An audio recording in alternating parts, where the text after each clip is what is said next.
Hello. In this video, we're going to talk about privileged account brokering that secures access to databases leveraging the SecuPi data security platform. There are several challenges when you manage database access, starting from user provisioning, permission provisioning, and password resets, to thousands of databases with thousands of users, going through enabling single sign-on and multi-factor authentication, using privileged access management to use so many tools that are usually not supported. And if they are supported, the session recording, especially for GUI-based DBA tools, are very large and expensive.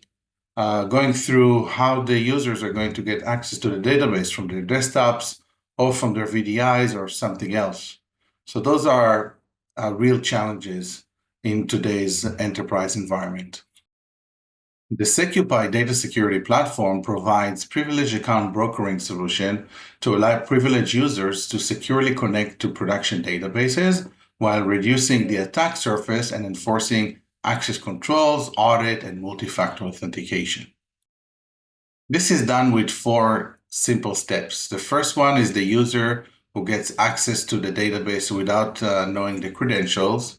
The second one is for the SecuPi enforcer to enforce multi-factor authentication for the user. Once the user is authenticated, SecuPi enforcers can now enforce fine-grained access controls and audit everything that is happening within that session.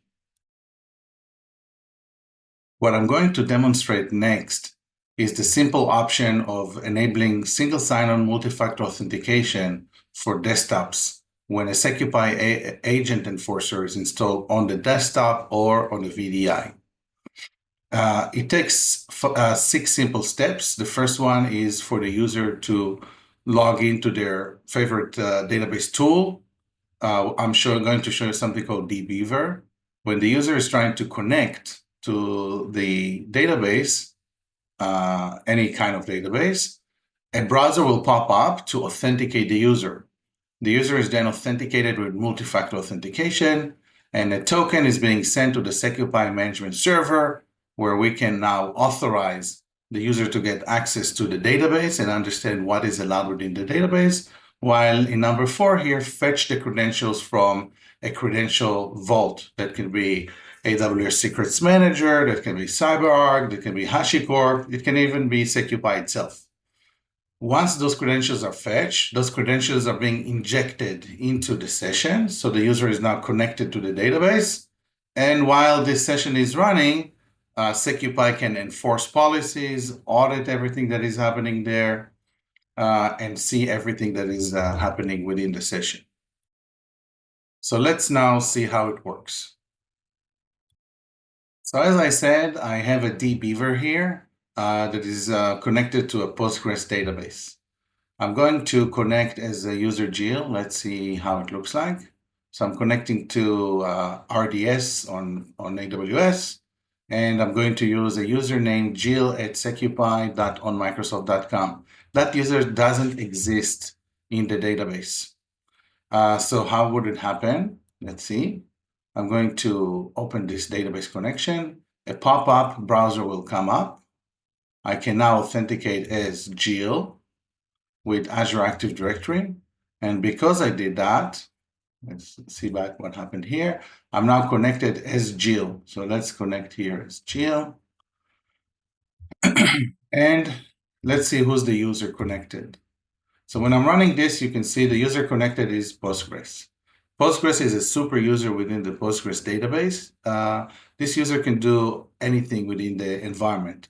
But because we're going through SecuPi, if I'm going to try to select the customer CS table, you will see that the data is masked for me. I cannot see credit cards, I cannot see emails, cannot see ID numbers. I can even make it that I cannot see the table itself. So if I'm going to try to do to select the top secret table, you can see SecuPi error, unauthorized, right? The user is denied because we do not allow this user to select from this table. Also, if I'm going to try to do some command like create a user, you will see that it's not allowed for this user, even though it's user Postgres, not allowed to create a database user. Let's see how it looks like within SecuPi. So if I'll go back to my console, so my dashboard will show me what Jill did. So that's the last thing Jill did. She was trying to create a create user. So we will see it here. Create user Jill2. That was ACE. We rewritten that to say not allowed as a message. So that's what happened here. Before that,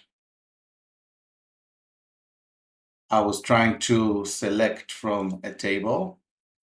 So that's here. So again, this is Jill at secupi.onmicrosoft.com, coming as an admin, but trying to do a select query right here. Select star from customer CS. That was the query, and we can see that we masked the most of the fields there. If I go back, I'll see that I also had a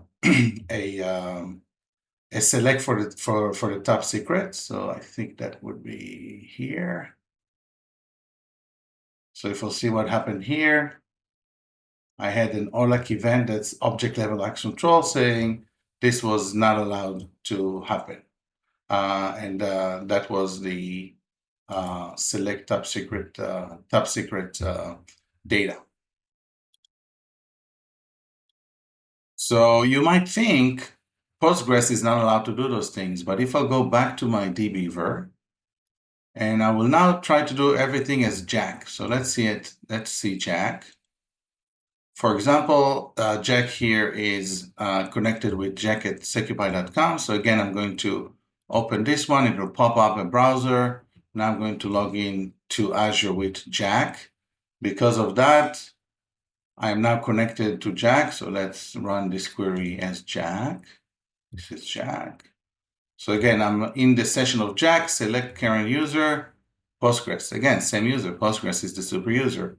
If I'm going to try to select the query, there's nothing masked for me. If I'm going to try to do the top secret, that is available for me. And again, if I'll see what happened in my SecuPi dashboard, right here, you'll be able to see everything that Jack did.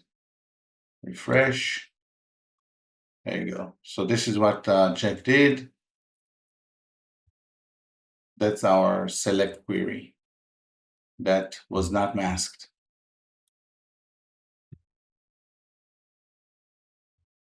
So in summary, I used two users. I enabled multi-factor authentication without touching Postgres. I did not need to provision Jack and Jill to Postgres. I did not need to reset their passwords. I did not need to give them controls or grants, do different grants for them because I'm using a super user. I did not need to log everything in the database. All I need to do is just to integrate my SecuPi Enforcer into this database tool, database administration tool. And from that moment, I'm able to control everything, audit everything, and reduce all of the overhead of managing users inside databases. Thanks for watching.